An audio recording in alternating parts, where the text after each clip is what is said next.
بسم اللہ الرحمن الرحیم۔ توکل انسانی زندگی کوشش اور تدابیر کا حسین امتزاج ہے۔ کوشش اور تدبیر کا انعام تو ملتا ہے، مگر تدبیر انسانی تقدیر میں آسانی تو پیدا کر سکتی ہے لیکن بدل نہیں سکتی۔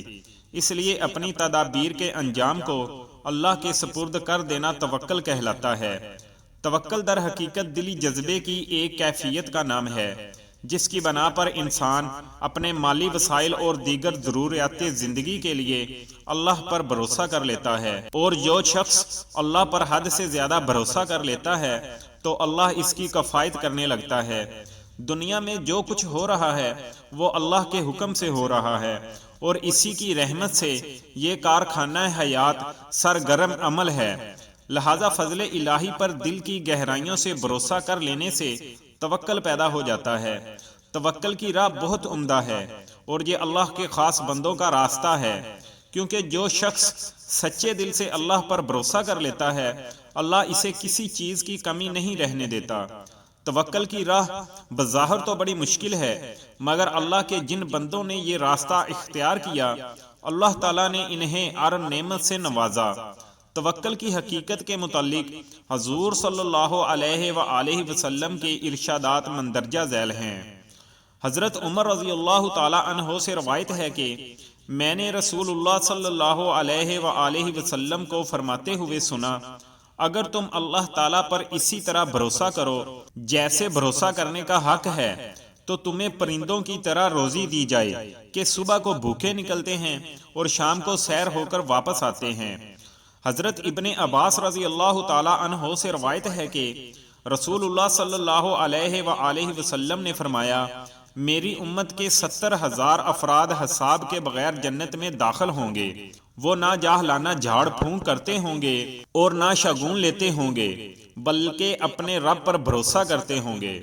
حضرت ابن عباس رضی اللہ تعالی عنہ سے روایت ہے کہ رسول اللہ صلی اللہ علیہ وآلہ وسلم ایک روز باہر تشریف لائے اور فرمایا، مجھ پر امتیں پیش کی گئیں تو میرے سامنے سے ایک نبی علیہ السلام گزرے جن کے ساتھ ایک آدمی تھا، دوسرے نبی علیہ السلام کے ساتھ 2 آدمی تھے، ایک نبی علیہ السلام کے ساتھ پوری جماعت تھی، ایک نبی علیہ السلام کے ساتھ ایک بھی آدمی نہیں تھا۔ پھر ایک بہت بڑی جماعت دیکھی جو حد نظر تک تھی۔ مجھے آرزو ہوئی کہ یہ میری ہمت ہو۔ مجھ سے کہا گیا کہ یہ حضرت موسیٰ علیہ السلام اپنی قوم میں ہیں۔ پھر مجھ سے کہا گیا کہ دیکھیے، میں نے ایک بہت بڑی جماعت دیکھی جو آسمان کے کناروں تک پھیلی ہوئی تھی۔ مجھ سے کہا گیا کہ ادھر بھی دیکھیے، میں نے آسمان کے کناروں تک بہت بڑی جماعت دیکھی۔ کہا گیا کہ یہ آپ کی امت ہے اور ان کے ساتھ 70,000 افراد ہیں جو ان کے آگے آگے بغیر حساب جنت میں داخل ہوں گے۔ وہ شگون نہیں لیتے، جاہلانہ جھاڑ پھونک نہیں کرتے اور داغ نہیں لگواتے، بلکہ اپنے رب پر بھروسہ رکھتے ہیں۔ حضرت عکاشہ بن محصن رضی اللہ تعالی عنہ کھڑے ہو کر عرض گزار ہوئے، اللہ تعالیٰ سے دعا کیجئے مجھے ان میں شامل فرما لے۔ کہا، اے اللہ، اسے ان میں شامل فرما لے۔ پھر دوسرا آدمی اٹھ کر عرض گزار ہوا، اللہ تعالیٰ سے دعا کیجئے کہ مجھے بھی ان میں شامل فرما لے۔ فرمایا کہ عکاشہ تم پر سبقت لے گئے۔ حضرت ابن عباس رضی اللہ تعالی عنہ سے روایت ہے کہ ایک روز میں رسول اللہ صلی اللہ علیہ وآلہ وسلم کے پیچھے تھا۔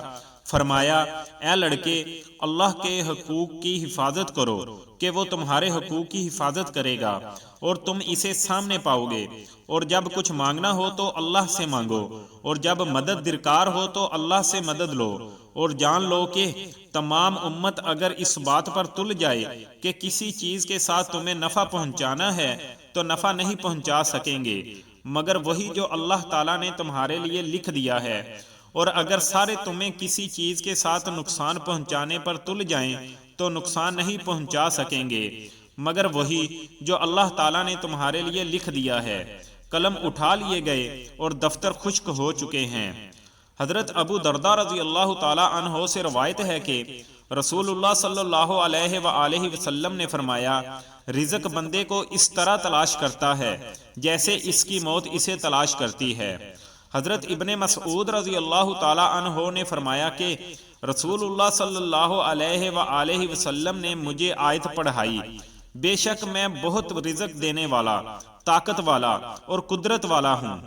حضرت انس رضی اللہ تعالی عنہ نے فرمایا کہ نبی کریم صلی اللہ علیہ وآلہ وسلم کے عہد مبارک میں 2 بھائی تھے، ایک ان میں سے نبی کریم صلی اللہ علیہ وآلہ وسلم کی بارگاہ میں حاضر ہوا کرتا اور دوسرا دستکاری کرتا تھا۔ دستکاری کرنے والے نے نبی کریم صلی اللہ علیہ وآلہ وسلم سے اپنے بھائی کی شکایت کی۔ آپ صلی اللہ علیہ وآلہ وسلم نے فرمایا شاید تمہیں اسی کی وجہ سے روزی دی جاتی ہو۔ حضرت عمرو بن العاص رضی اللہ تعالی عنہ سے روایت ہے کہ رسول اللہ صلی اللہ علیہ وآلہ وسلم نے فرمایا آدمی کے دل کی ہر ایک جنگل میں ایک شاخ ہے، جو اپنے دل کی کسی شاخ کے پیچھے لگا تو اللہ تعالیٰ کو کوئی پرواہ نہیں کہ وہ کسی بھی جنگل میں ہلاک ہو جائے، اور جو اللہ تعالیٰ پر بھروسہ کرے تو وہ تمام شاخوں کی طرف سے کفایت کرتا ہے۔ حضرت ابو ہریرہ رضی اللہ تعالی عنہ سے روایت ہے کہ نبی کریم صلی اللہ علیہ وآلہ وسلم نے فرمایا اللہ تعالیٰ فرماتا ہے کہ اگر میرے بندے میری اطاعت کریں تو میں رات کو ان پر بارش برساؤں اور دن میں ان پر سورج طلوع کرتا رہوں اور انہیں گرج کی آواز نہ سناؤں۔ حضرت ابو ہریرہ رضی اللہ تعالی عنہ سے روایت ہے کہ ایک آدمی اپنے گھر والوں کے پاس گیا، جب ان کی احتیاج دیکھی تو لوگوں کی طرف باہر نکل گیا۔ جب اس کی بیوی نے یہ بات دیکھی تو اٹھی، چکی رکھی اور تنور کو گرم کیا اور کہا اے اللہ ہمیں رزق دے۔ اس نے دیکھا کہ چکی کا احاطہ آٹے سے بھرا ہوا ہے اور تنور کی طرف گئی تو وہ بھی بھرا ہوا تھا۔ خامد واپس آیا تو کہا میرے بعد تمہیں کوئی چیز ملی ہے؟ عورت نے کہا ہاں ہمارے رب کی طرف سے۔ وہ چکی کی طرف گیا اور نبی کریم صلی اللہ علیہ وآلہ وسلم سے اس بات کا ذکر کیا تو فرمایا اگر تم اسے نہ اٹھاتے تو وہ قیامت تک گھومتی ہی رہتی۔ اللہ اکبر۔